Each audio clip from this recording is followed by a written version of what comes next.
The views and opinions of the host and guests are their own and do not necessarily reflect the position of the management and staff of Guardian Network.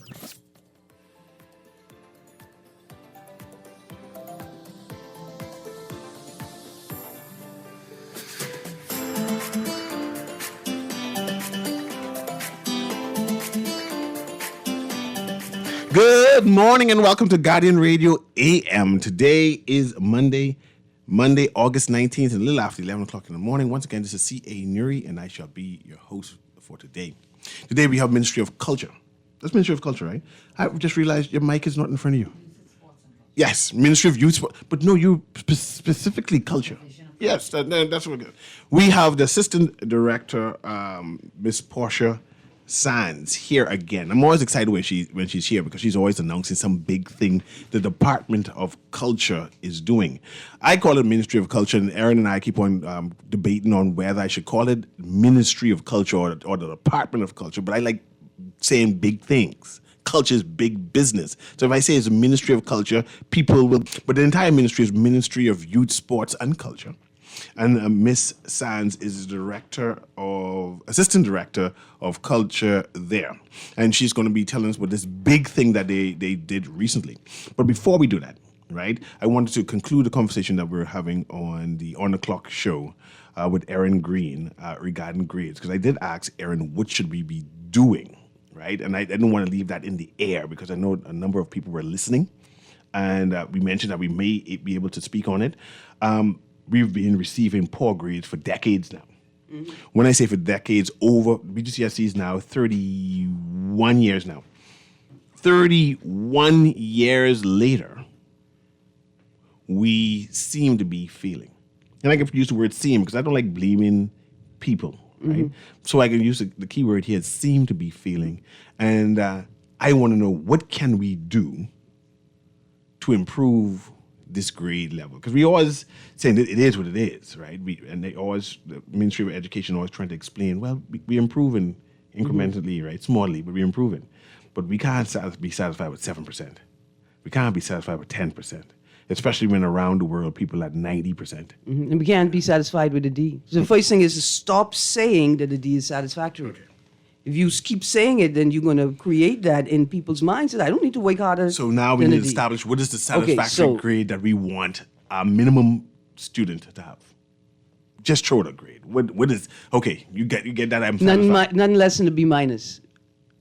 Not even a C? No, none less than. This would be aiming for. No, I said what you're aiming for. I said what's a satisfactory grade. I want to. Special needs kids can get A's in special needs curricula. Just because they're special needs don't mean, we just expect them to get a C. The curriculum is designed for the student. So the first thing is, let's stop saying that a D is satisfactory. Okay. Right? The second thing is this. So B is now satisfactory. What I'm saying that is, if my special needs kids or if somebody gets a B, I'm not gonna die. I'm not gonna beat them up over it. I'm gonna accept a B because there are other extenuating factors and circumstances that are beyond everybody's control. Like, ain't nobody know when the power can go off, and ain't nobody know when it can come on, right? So we say let's just start with a B. Here's the next thing. I think that we have a cultural problem where we are infantilizing our students and expecting them to be able to maximize their best potential. The way that we teach, the way that we manage the environment in which people teach and in which people learn is detrimental to the learning experience. It is a plantation model. It diminishes the student. It makes them think they're lesser than, because you have to be lesser than the teacher to be in this room. Right? And that's the model that we use. You can't create genius. You can't allow genius to flourish if the overall premise is you are lesser than me and you need to know that to be able to receive this education. Do you believe, and we're about to transition now, do you believe all Bahamians who are taking BGCSEs, we're talking about BGCSEs now, should be at least able to get a C grade? Yeah, without a doubt. Definitely. And you said, when I say all Bahamians? All. Here's the next thing. In terms of the infantilization, right? We could look at the model. Maybe we need to adopt a Norway model where you spend like a half of the day, the school day, in the classroom, And then the other half of the school day is applying what it is you learn in the classroom. So an apprentice style where you pick up your subjects early and half is theory and the other half is application. Because we have kids who are living adult lives and having adult responsibilities, and then you bring them into this classroom where you completely infantilize them. What about those people who critique that a number of students are not academically inclined? So we should not expect them to get at least a C grade in math and English, but they should just learn trade and don't worry about math and English No, anymore. you need math and English for trade. That's the most foolish thing. You need math and English for trade.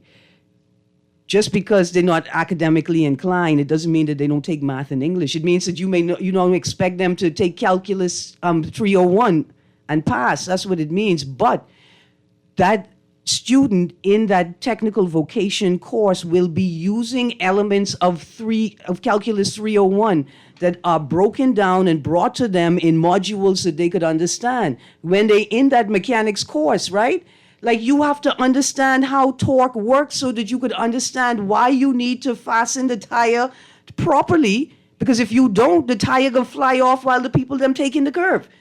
Even as a bush mechanic, there are elements of calculus 301 that you need. Our problem is, I think, at a soft skills level, where the environment in which we force people to teach and learn is devoid of the things like empathy that you need for true teaching and true learning. And so a part of it is fixing the environment. For many students, they're going to need residential educational spaces because they got to unlearn the things that they're learning in their communities in school. So in conclusion, and I see we have a caller here, we can include this caller. All Bahamian students need at least take math and English. Without a doubt. With a minimum of a C grade. Right, which can be achieved when courses are designed for the students to capture them where they are, that understand how they move forward, and can walk them through that journey. Okay. Let's go to this caller and then we'll transition. Again, we have Assistant Director, Ms. Portia Sands from the Department of Culture, and she's talking about his 8 books, 8 storytelling books, which is big news in the Bahamas, actually. Is a demand now, and I'm excited about the whole program, and I want to know more information about it. Aaron already took all the books and didn't let me see any, but that's okay. You see the titles on these? Yeah, we can say all the titles. I'm excited about reading these. I wonder how much they cost, because I live on a budget in the Acklands. Anyway, let's go to the caller. Go ahead, caller. Morning, how are you? Doing well? Morning. Aaron, Yes, ma'am. you think that you are in the classroom Mm-hmm. in terms of what we teach and what we ought to be teaching. Mm-hmm. In terms of the mathematics and even the basic English, I would just like to say there's something known as work experience. Mm-hmm. And that was introduced to Stapleton School by myself back in the 80s. And what we did was we used the morning session to teach theory or, that kind of thing. And we contacted the various workplaces and hotels and had our youngsters go in for so-called work experience. And we taught to that. And it included mathematics. And what it did, too, it assisted these youngsters in terms of getting their jobs. There were students from the school who worked in this work experience program at our various hotels who spent practically all their work lives there. And because they were so good at what they did, they earned themselves Employee of the year. the month Yeah. or the year whilst they were there. So it is possible to teach so-called basic maths. I'll tell you, when I was in school, and we had to do calculus, or what is the other thing, the tangent and tangent and the rest of it. Yes, ma'am. Guess what? I should be ashamed to say so, but I'm not, because I didn't know I would have used it anyway. I used to ask to be excused until the subject was over. But we can teach to our so-called slow learners and the rest of it if we indeed learn about the various crafts Yes. in our country, in our nation, Yes. and teach to that. Our children can learn And not because you didn't get a C or a D or a E, that doesn't mean that you cannot learn or you didn't learn. Exactly. But we now need to learn to show appreciation for the interests of our youngsters who are called slow learners. And I think we need to make, in some instances, we need to make our classes more motivating. Because if we teach above the children's heads and interests, you will definitely lose them. But you all are doing a good show. Congratulations. Thank you very much. Thanks. I'm still concerned about teaching the verbiage teach above their heads. Should all students be able to get at least a C grade? Yes, all students should be able to get at least a C grade. All students should be in classes designed for them, right? So when I was in I was in the top math stream. There were classes, right? Then they stepped it down. Then there was stream B, then there was stream C, right? Those students can improve at their level, and with intense work, they can achieve in the A stream as well. But all schools do that now. All schools. Academic stream, they have the business stream, and for the examination. But for some reason, we have the people who end up in the quotes business stream are not getting the grades. What we doing wrong?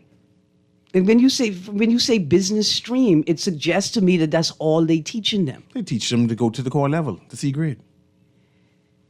That's not what I'm talking about. I'm talking not about keeping them. A C stream is just to teach to the C grade. For that subject. No, that C stream means that these students learn differently. Yeah. They need a more intensive approach. They're learning the same things, but they're learning them differently, right? That's all. But my point is, it's 7% passing. We ain't moving there. Anyway. Yeah, it's a crisis. Anyway. There's some great text here, Mr. Newry. Yeah. I want Tempia.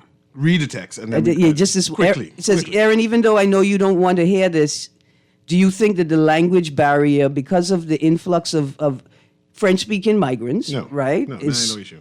slowing down the entire class and affecting all the kids' grades? No, here's what it is.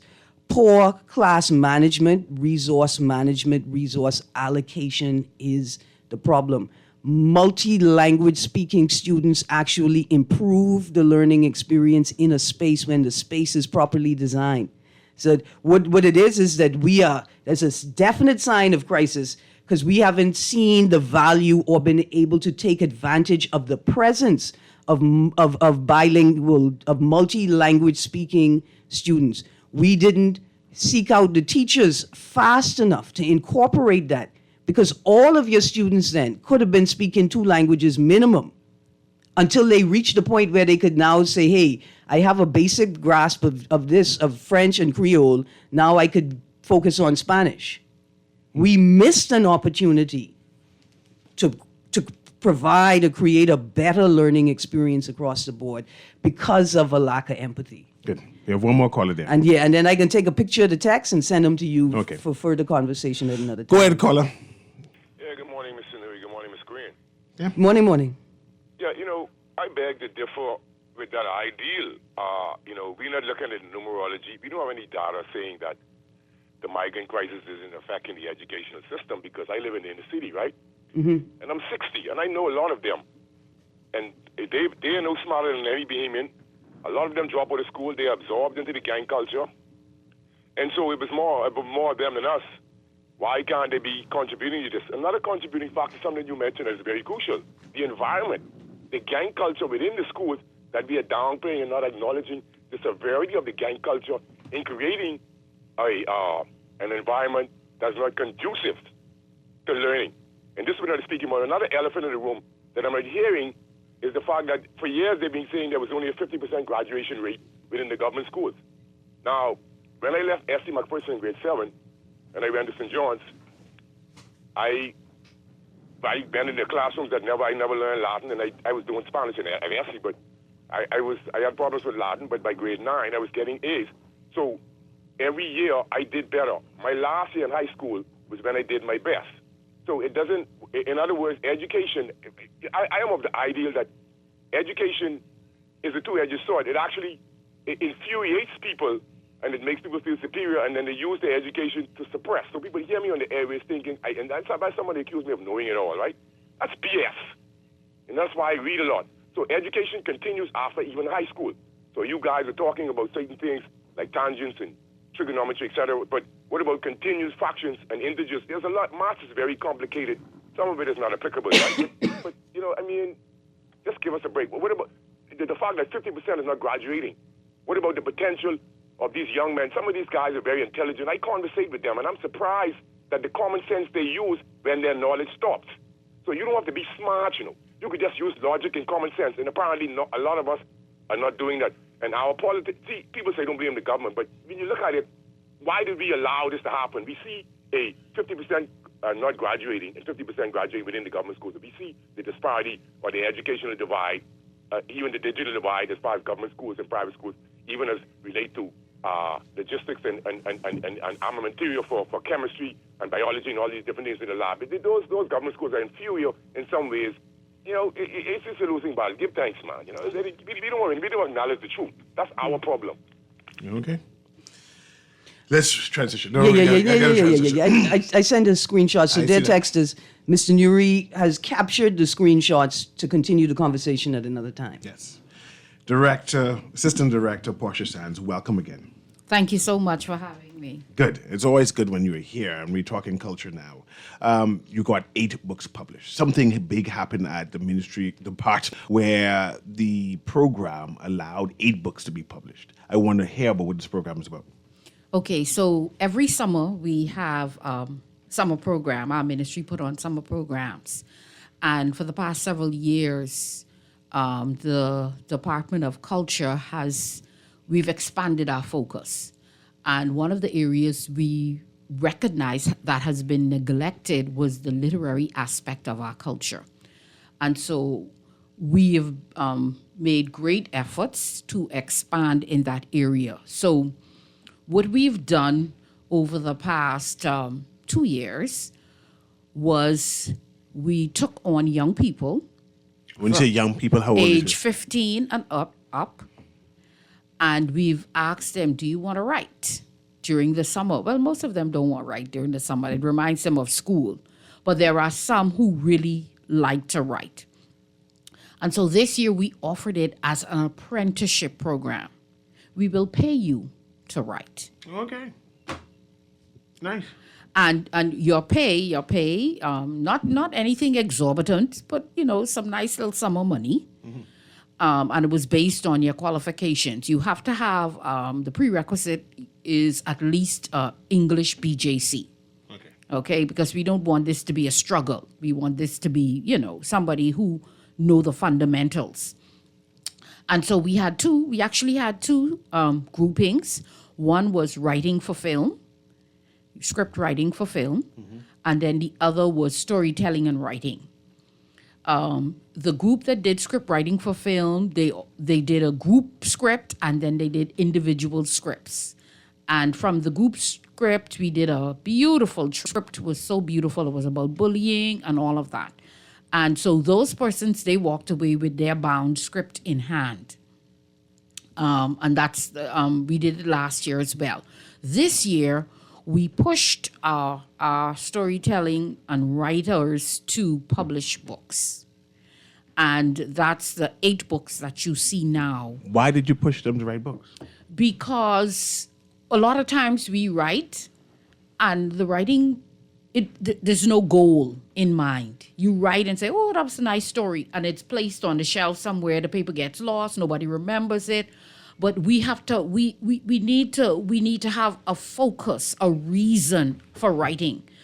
And we need to capture the essence of our culture in our stories. You mentioned culture inside in the stories, and I see the listing of names. These are Bahamian stories. You mentioned Anansi. I haven't read an Anansi book in decades. In fact, I thought that's one of those defunct culture things that we have, that we gave up on, because there's no new story. It's old stories from yesteryears. But to know that we have young adults who produce new work on Anansi, that's something that needs to be heralded, right? right? And let me go and try name the titles of these books, if I may. Yes, go ahead. This is all the titles of the books because it's 8 books that got published All right. 8. from this summer program. Now it's only 7 here. You holding out on? It's only 7. Yeah, you Oh. holding out. on Okay, us. I missed one. I missed one. My apologies. Adeline's Prophecy. And name our authors, Oh, please. right. Sorry, Esther Goodman And is the Esther- author of Adeline's Prophecy. So and this is- let me go just ahead. give you a little information here. Please do. Esther is actually a student from Andros. Okay.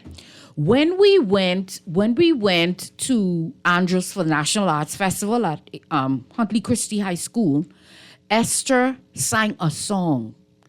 It was so impressive, and I was asking our music officer. I was like, I don't know this song. Do you know this song? She said, no, this girl must have written this song herself. And so afterwards I said to her, who wrote this song? She said, I did. Then several students came and they did individual verses, and it was by the same young lady, Esther Goodman. I said, hold on, you are a writer.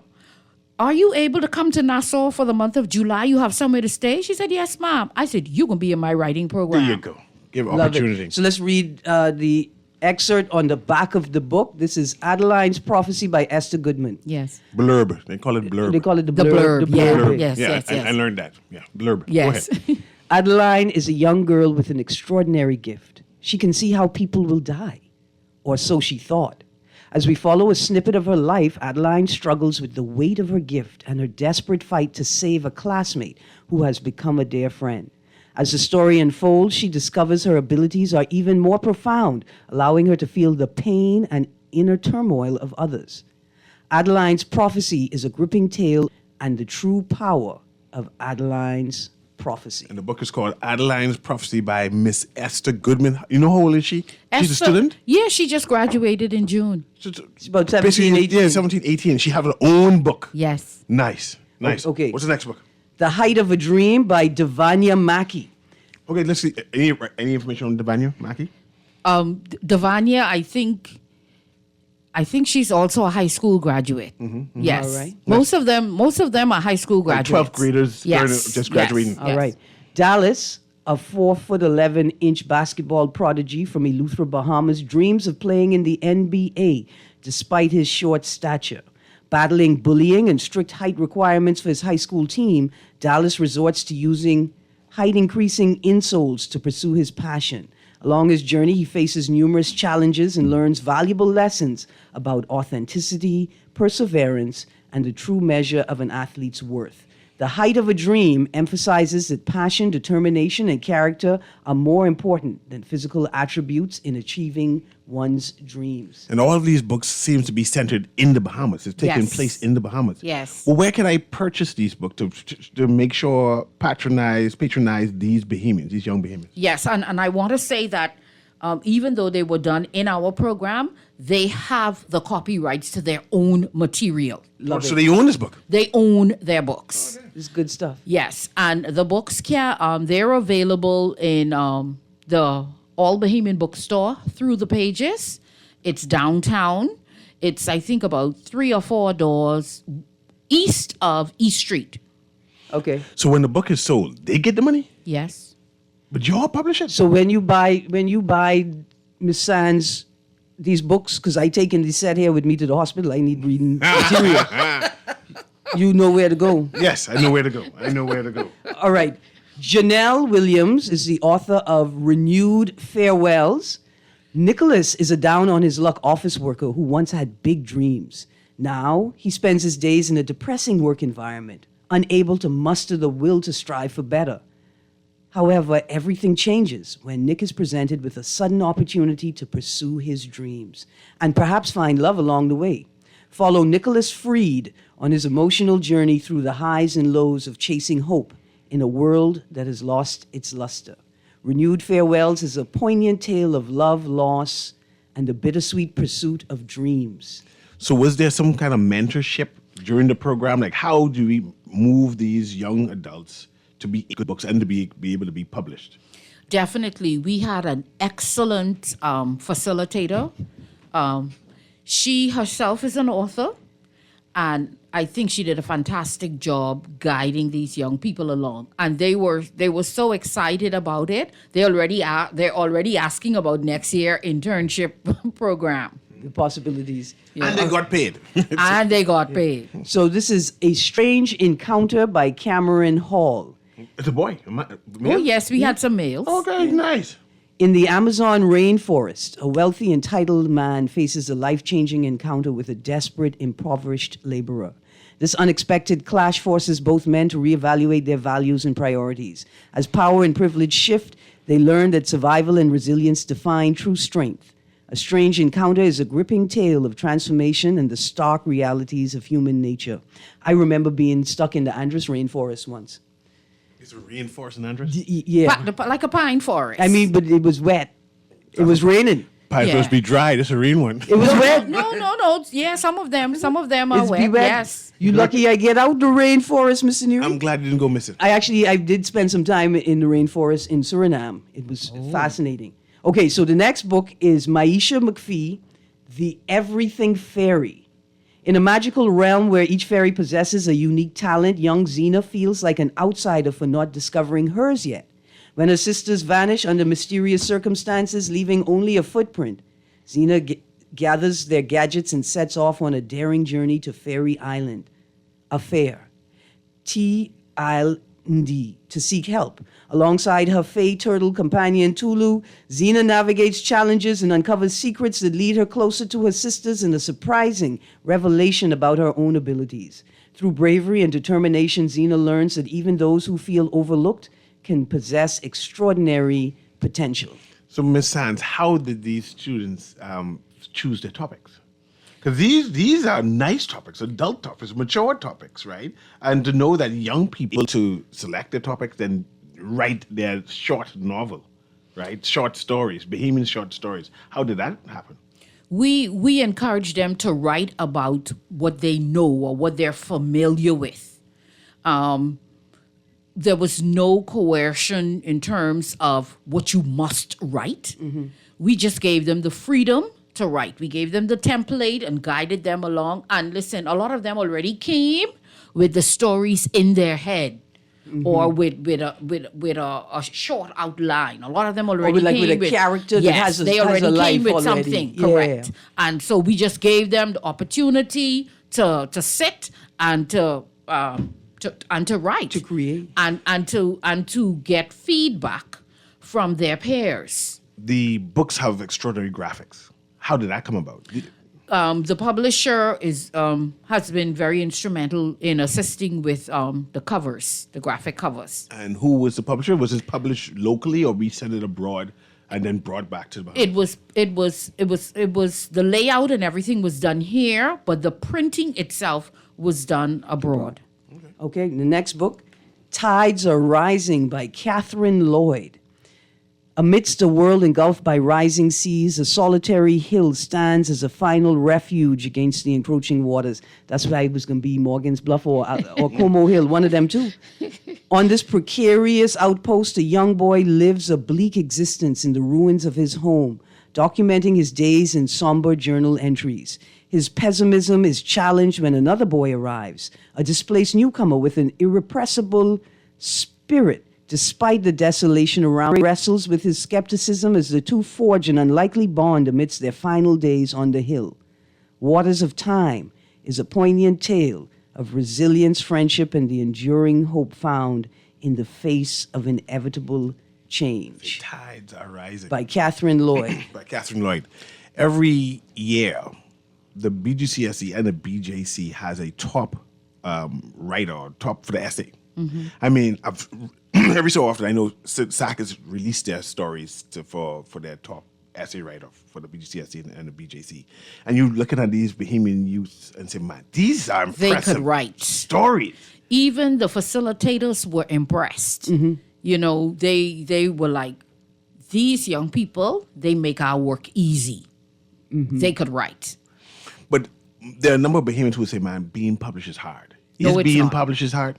No, it's not. It's a matter of simply taking your time to work through your ideas. a lot of times we're intentional about certain things. We're intentional about our meals. Some of us intentional about exercise and how we eat.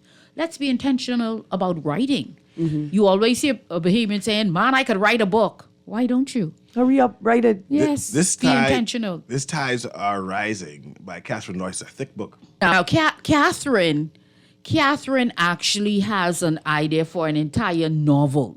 Most of these, they have ideas for like a 26-chapter novel. An extended. Right, an extension of what they did. But because we were confined by time, this is what they were able to produce. Now, this is number 6 of the books. I noticed you saved that for last. This feel like the one I ain't letting go of. It's called Summoned to Bahama, The Battle Against Anansi.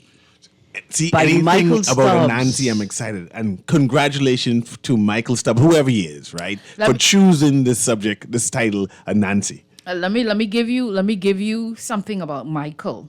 We hosted All Boys Day, and that was back in June. And one of the things we did an impromptu essay. They had like 15 minutes, and you had to write an essay. Why shouldn't I join a gang? And we gave out, trophies and prizes as a result. Michael was one of the top contenders. When he read his essay, it was so well organized. We had already selected our apprentices for this program. But when I heard it, I immediately said to my director, I know we already selected our persons, but this boy needs to be in the writing He needs program. to be in this program. Yes. And I asked him when he was finished, I said, what are you doing in July? He said, not much. I said, okay, you're going to be in my writing apprentice program. So next year, there's going to be another Writer's Apprenticeship program? Yes. And let's just want to know, how can I get, say, my child, 'cause she doesn't like writing anyway. How does one get their child to participate or at least vie to get a spot? As long as you're 15, So you have to be 15-ish. you need to have your BJC, BGC English, ABC. C and above, yes, okay, ABC. ABC. Okay. And when we put out the applications, you apply and make sure you select writing. And the spots are limited? The spots are limited. So, dear teachers, right, at the beginning of the year, right, the onus is on you, it's incumbent on you to keep your eyes and ears open. Identifying students, right? And if you see the grades are dropping, then you throw that out there and say, man, look here, I had my eyes on you for this little intern program, Yes. but I need you to keep your grade up to this point. We got to keep the grade up to this point for you to get in that program, and keep encouraging them, because the worst thing is the student gets excited about it and then finds out they don't fit the criteria. Yes. The Department of Culture, led by you, Department of Culture, because I know you have a team, and I'm going to choose my words, people in government school, when you start giving people titles. Division of Culture. The Division of Culture and the team that you lead, like you always send in here and say, Newry, make space for these people, right? Yes. You all tend to be active. Yes. And busy. Yes. And working non-stop to make sure culture is promoted, Bahamian culture is promoted, and there are activities that Bahamians can be plugged into. Yes. Right? Why is that important? And why this concept was thought about? Okay, several things. First of all, when you don't know who you are, you lose the essence of who you are. We have to transmit our culture. A lot of our young people, they don't know who they are. And they're assuming the identity of this movie star, this basketball player, this person, that person. We need to know who we are. The only way we can pave the way for our future and secure our future is by transmitting our culture. And a lot of times we have wonderful events, but you go away saying, oh, we had a good time. But when you memorialize your culture in print, you will have that for generations. So how important was it to record this, to, like you say, memorialize it in print? How important was it to record these stories written by these youngsters? Yeah. It's important because we want everybody to be able to have access to this. And I also believe that these books will be placed on Amazon if they're not there as yet. Any Bahamian, anywhere in the world, or anybody interested in Bahamian culture, Bahamian literature, can have access to this material. Let me see. So let me read the excerpt from the She's so blurb. excited about Give this. the title again. The blurb from Summon to Bahama: The Battle Against Anansi by Michael Stubbs. You need to see the graphic for it. Yeah. I mean, it's like a movie. When a group of Bahamian students and their teacher are mysteriously transported to a magical world based on Bahamian folklore, they meet Patrick Wells, an Obeah practitioner. He tasks them with defeating Anansi, a trickster spider god wreaking havoc in Bahama. With newfound magical powers, they face unexpected adversaries and tragic losses, forging a pact to restore peace to this enchanted realm and find a way back home. And listen, I almost get transported myself. This is book one, okay? This is book one in a series. I wonder if the executive of Bahama know this book exists. I know they'll buy the book out just to have it there available. Right, for guests For and guests, in the yeah. libraries and the common areas. You ever been, like, you're supposed to get on the 14B, but you get on the 14A and a half? Yeah. Yeah, and then you didn't get off Yeah. at the right spot? I know about that. Yeah, I almost didn't get off. The difference between 10A and 10. Yeah. Going to Cable Beach, it's a different ride. Absolutely. Just letting you know, it's a different ride. But I almost didn't get You know, off. I'm envious of this particular title and the idea that he had it taking place in Bahama or at Bahama, right? This guy is brilliant. And one of the things I really appreciate about this, he tried to incorporate a lot of the mystical folklore characters. For example, he has the Golden Woman and the Chick Charney and all of them. There's this big fantastic battle and war that is going to ensue between all of these mythical characters. And we've spoken about that before, Aaron, the need to have our Bahamian myths, Bahamian mythical creatures brought to life, right? And then see that someone took up the mantle and someone so young to take up this mantle and say, I can write about it. Yes. I can think about these Because the creatures. people don't believe me when I tell them my great-grandfather used to sell Chichanis to tourists. He was a customs officer. He filled out the paperwork and everything. Okay, listen, we're going to read just briefly. The Eighth Rider. So this is book number 7. I don't want to miss out the name of the Eighth Rider. The eighth writer, The Height Dream. No, it's Mallory by... Sashuana Williams. Okay, Yes, so yes, somebody yes. sent it to you? Yeah, I see a picture of it. Yeah, I got a copy. I see a picture of it. I just don't have the blurb. So Here's the blurb. Miss Williams. Okay, here we go. Oh, you have it? Yes, I have the blurb. Okay, let me just read this into the record. Here we go. What's the author title again? It's Mallory. Mallory Mallory by Sashuana. Sashawana Williams. I like Yes. that name. Mallory is a compelling short story about the unlikely friendship between Andrew Roll and his deaf next door neighbor, Mallory Hannah. That's my cousin. These two spirited children, bound by their love for mischief and outdoor adventures, definitely my cousins, quickly become inseparable. Through their bond, Mallory helps Andrew discover a sense of self-worth and saviorhood. However, as friendship deepens into love, the line between affection and obsession blurs for Andrew, leading to a path of destruction for both him and his childhood best Oh, friend. that's a romance story. I like Oh, that. wow. And suspense, right? Like, because it's Suspense, suspenseful. You have to yes. figure out what happened to Yes. them. Yes. Oh, wow. And it goes through the love story. And it's all young authors. These are young authors. Okay, nice. Okay, let's go. What you reading there? I went to read the intro, like the For first. that Nancy? Yeah, because it's so Bahamian. The bus buzzed after a school-mandated field trip downtown to the Museum of Culture. As some students were discussing and ranting about what they did and some fun facts they learned about their country. A lanky boy sitting in the back of the bus, annoyed by the chatter of his classmates' conversations, slumped in his chair so that the head boy nor the teacher could see him swiftly stick his earphones into his ears. From his earphones, the faint sound of Bahamian music wafted through the bus like the smell of a freshly baked pan of Johnny bread on a Sunday morning. Slowly, the music consumed the entire bus. The sound of the music inevitably made its way to the ears of the exhausted and disheveled teacher. Irate, the teacher called out, "Daniel!" Springing up out of his seat, the head boy responded, "Yes, sir?"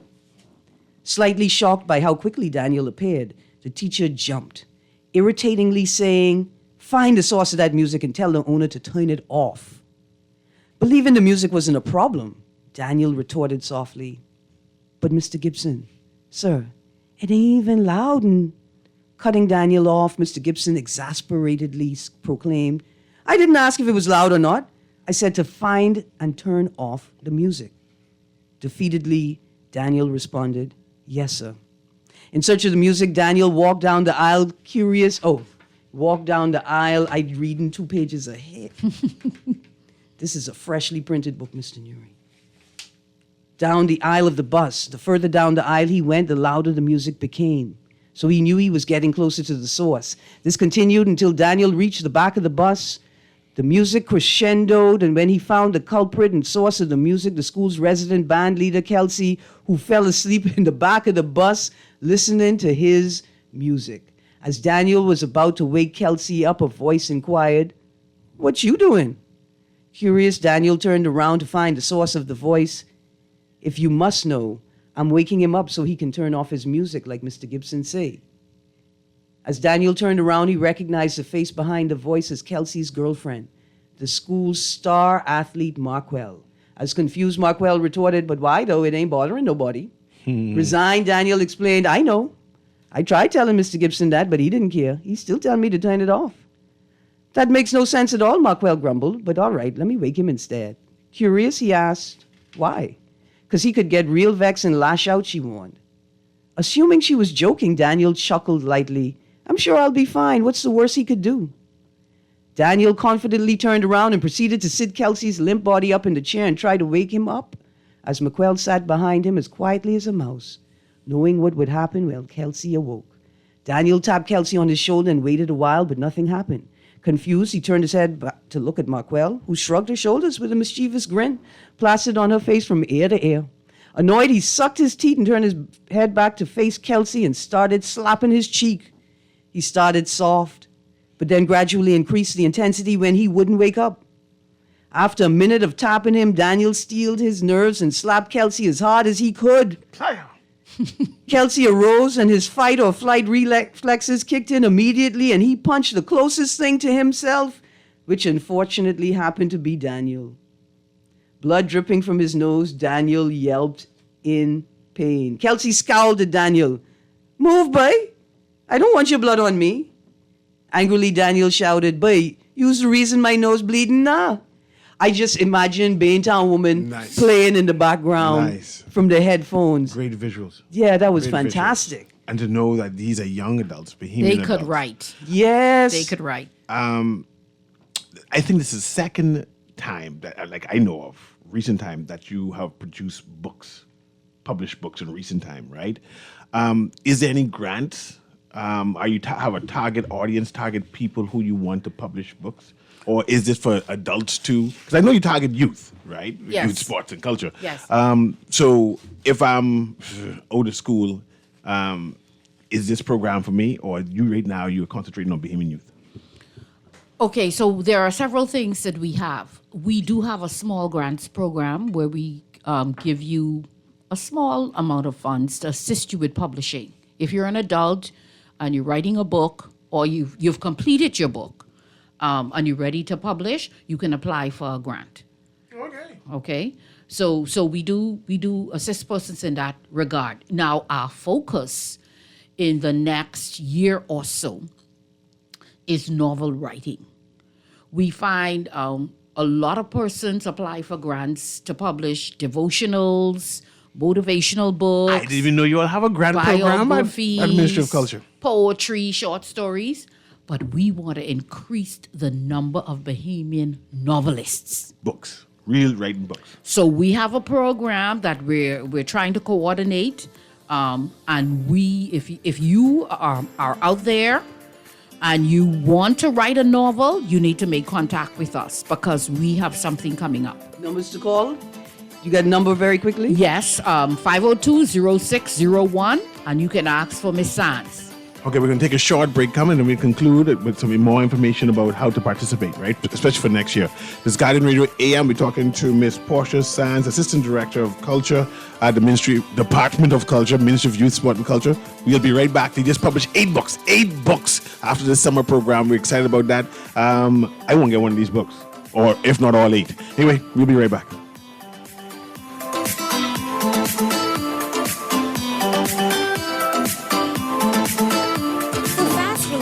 Impactful printing services, look no further. Let Printmasters bring your masterpiece to life. We stand by our quality products that is second to none. Our affordable pricing and friendly, efficient staff makes Printmasters the ultimate choice for all your printing needs. We can deliver any type of printing services, from banners to booklets to business cards. You name it, we can print it. Let Printmasters bring your masterpiece to life. Located in the Nassau Guardian Building, telephone 302-2361. Love the show? Want to give your support? Become a sponsor today. Call 302-2300 for our rates and packages. That's 302-2300. Become a sponsor on Guardian Radio 96.9 FM. Fresh news, smart talk, all day.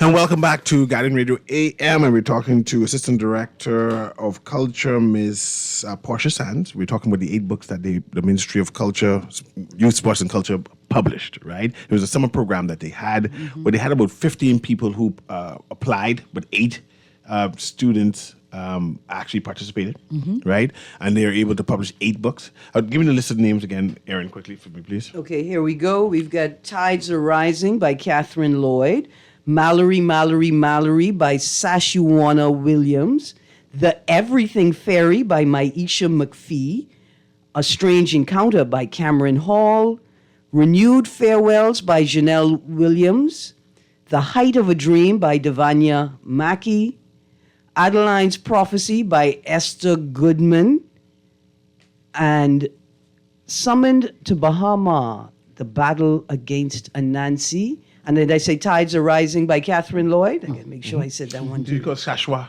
already? Yes. Yes, Yes, Mallory by Sashuwana Williams. And Miss Sands, where can they Bohemians purchase these books? These books can be purchased from the All Bohemian Bookstore through the pages. It's on Bay Street. It's 3 doors east of East Street. Okay, and if I want to know more what the Department of Culture is doing in the next couple of weeks, where can I get any social media page or anything like that? Certainly. Please follow us on our Facebook page, Division of Cultural Affairs Bahamas.